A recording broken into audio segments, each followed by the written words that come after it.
জুলাই অভ্যুত্থানের পর ভারত থেকে পণ্য আমদানি রপ্তানি কমে যাওয়ায় হিলি স্থলবন্দরে রাজস্ব আদায় কমেছে। বন্দর কর্তৃপক্ষ জানিয়েছে, চলতি বছর 2024-25 এখন পর্যন্ত রাজস্ব আদায়ে ঘাটতির পরিমাণ 43 কোটি 93 লাখ টাকা। ব্যবসায়ীরা বলছেন, ডলার সংকটের পাশাপাশি ভিসা জটিলতার কারণে কমেছে আমদানি। তবে বন্দরে রাজস্ব কর্মকর্তা জানিয়েছে, আমদানি রপ্তানি যেভাবে হচ্ছে তাতে লক্ষ্যমাত্রা অর্জিত হবে। সামিউল ইসলাম আরিফের তথ্য ছবিতে প্রতিবেদন। দেশের দ্বিতীয় স্থলবন্দর হিলি। এক সময় এই বন্দর দিয়ে দিনে 250 থেকে 300 ট্রাক পণ্য আমদানি হলেও বর্তমানে পণ্য আমদানি হচ্ছে 80 থেকে 100 ট্রাক। আমদানিকারকরা জানান, এই বন্দর দিয়ে আসা পণ্যের বেশিরভাগই শুল্কমুক্ত হওয়ায় রাজস্ব কম। এছাড়া ভিসা জটিলতার কারণে ভারত না যাওয়ার কারণেও আমদানি কমেছে। রাজস্ব ঘাটতির যে মূল যে থিমটা, সেটা হলো আমরা যেন সহজেই যায়, আমরা যেন আমদানি করতে পারি। পাশাপাশি আমাদের যে ভিসা জটিলতা যদি না থাকতো তাহলে আমরা সহজে যাই, আমরা দেখে শুনে ইচ্ছে মতো মাল ক্রয় করতে পারতাম। এ নিয়ে ব্যবসায়ীরা বলছেন, একদিকে ডলার সংকট, অন্যদিকে ব্যাংকের অসহযোগিতা, পাশাপাশি রাস্তার বেহাল দশার কারণে অনেক ব্যবসায়ী এই বন্দর ছেড়েছেন। কিছু আমদানিকারক নিরুৎসাহিত হয় আমাদের অবকাঠামোগত সমস্যা, যেমন আমাদের এই রাস্তার পরিবেশটা আপনারা জানেন, দীর্ঘদিন যাবৎ আমাদের এই রাস্তার বেহাল অবস্থা। হ্যাঁ, কোনো শহরে এইরকম বাজে পরিবেশ নাই রাস্তার। ব্যবসায়ীদের আমাদের কোনো মালে এনে পত্তা হচ্ছে না, এই জন্য হেলিপোর্টের রাজস্ব ঘাটতি দেখা দিয়েছে। বর্তমানে যেভাবে আমদানি রপ্তানি চলছে, আগামী 6 মাসের মধ্যে লক্ষ্যমাত্রা অর্জিত হবে বলে আশা করছেন রাজস্ব কর্মকর্তা। বর্তমানে এখন স্বাভাবিক পর্যায়ে আমদানি রপ্তানি অনুষ্ঠিত হচ্ছে। আগামী 6 মাসের ভিতরে আমাদের যে বার্ষিক যে টার্গেট আছে, সেই টার্গেট সম্পন্ন হবে বলে আমরা আশা করি। বন্দর কর্তৃপক্ষের তথ্যে 2024-25 অর্থ বছরের রাজস্ব আদায়ের লক্ষ্যমাত্রা ধরা হয়েছিল 362 কোটি 69 লাখ টাকা।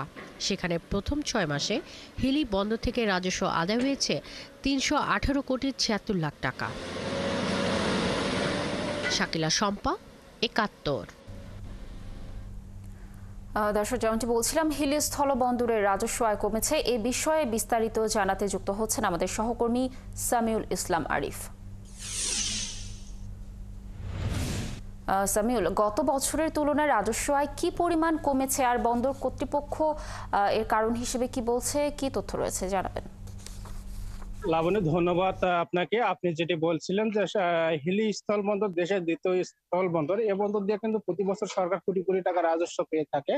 তবে গত বছর তবে এর আগে যে বছরগুলোতে গেছে, সেগুলোতে কিন্তু আসলে লক্ষ্যমাত্রার চেয়ে কিন্তু বেশি রাজস্ব আহরণ করছে এই স্থলবন্দর থেকে। তবে বিগত 2024-25 অর্থ বছরে রাজস্ব ঘাটতি দেখা দিয়েছে। আমি যদি আপনাকে একটি বিষয় জানিয়ে রাখি যে গত 24-25 অর্থ বছরে রাজস্ব ঘাটতি দেখা দিয়েছে 43 কোটি 93 লক্ষ টাকা। তবে এ বিষয়ে আমি ব্যবসায়ীদের সঙ্গে কথা বলেছি, ব্যবসায়ীরা আমাকে যেটি জানিয়েছেন যে আসলে বেশ কিছু সমস্যা তারা থাকার কারণে কিন্তু এই রাজস্বটা কমছে বলে তারা দাবি করছেন। আমি আরেকটি বিষয় যদি আমি আপনাকে জানিয়ে রাখি যে বর্তমান যে পণ্যগুলি আমদানি হচ্ছে, সেই পণ্যগুলো কিন্তু অধিকাংশ পণ্যই শুল্ক মুক্ত হওয়ার কারণেই কিন্তু এই রাজস্ব ঘাটতি দেখা দিয়েছে। তারা যেটি বলছেন যে শুল্কযুক্ত পণ্যগুলো যদি হিলি স্থলবন্দর দিয়ে আমদানি করা যায়, সেক্ষেত্রে কিন্তু রাজস্ব আহরণটা বেশি হবে বলে তারা আমাকে জানিয়েছেন। যেমন রাজস্ব শুল্কযুক্ত পণ্য বলতে যেমন ফল, জিরা, কিশমিশ, পেঁয়াজ কিন্তু আমদানি করলে কিন্তু অনেকটাই রাজস্ব পায় সরকার। কিন্তু দেশের বাজারে পরিস্থিতির কারণে পেঁয়াজটাও বন্ধ রয়েছে, পাথর বন্ধ রয়েছে, ফল আমদানি বন্ধ রয়েছে। তারা যেটি বলছেন যে ফল যদি আমদানি করা যায়, সেক্ষেত্রে কিন্তু আসলে অনেকটাই রাজস্ব পাবে সরকার।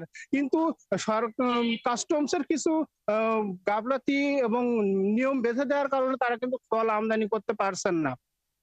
আমি যদি আপনাকে লাবণী আরেকটি বিষয় জানিয়ে রাখি যে আসলে হিলি স্থল বন্দরে কিন্তু 24-25 অর্থ বছরের চেয়েও গত বছর যে আপনার 23-24 অর্থ বছরেও কিন্তু রাজস্ব ঘাটতি দেখা দিয়েছে।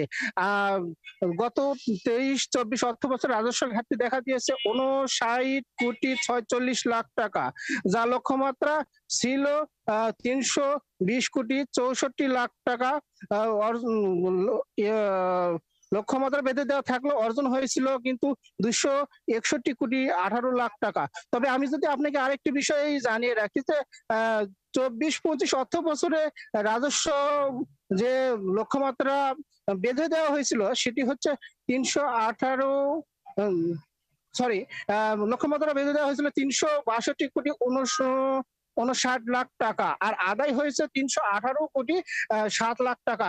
তবে ব্যবসায়ীরা যেটি বলছেন যে আগের তুলনায় কিন্তু হিলি স্থল বন্দরের আমদানিটা কমেছে, কেননা বর্তমান হিলি স্থল বন্দরের যে অবকাঠামো রাস্তাঘাট রয়েছে, এই রাস্তাঘাট বেহাল দশার কারণে কিন্তু অনেক আমদানিকারক এই হিলি স্থল বন্দরে আমদানি করছেন না, তারা বিভিন্ন বেনাপোল অথবা অন্য বন্দরে গিয়ে আমদানি করছেন। এই কারণে কিন্তু আমদানিটা অনেকটা কমছে এবং রাজস্বটাও কিন্তু অনেক কমে গেছে। তারা যে আরিফ, আপনি তথ্য সংগ্রহ করতে থাকুন। ধন্যবাদ আপনাকে আমাদের সাথে যুক্ত থাকার জন্য। আমরাও আশা করছি এই সমস্যার আশু সমাধান হবে। দর্শক, যেমনটি বলছিলাম, হিলি স্থল বন্দরে রাজস্ব আয় কমেছে, এই বিষয়ে বিস্তারিত তথ্য জানাচ্ছিলেন আমাদের সহকর্মী।